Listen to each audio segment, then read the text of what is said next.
Hi guys, welcome to our channel.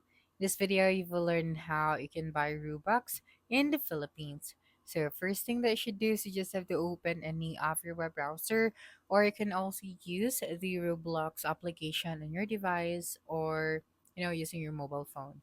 So after that, you just have to log into your account.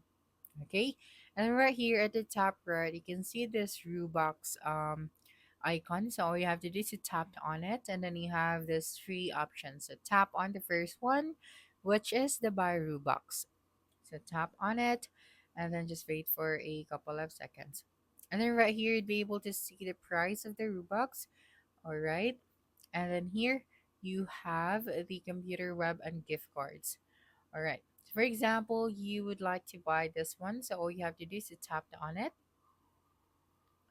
Okay, and then you just have to select your payment type. So we have GCash, we have cards right here, we have GrabPay, PayPal. We also have you can also redeem the Roblox card or other payment options. So when you tapped on it, then it would be redirected here.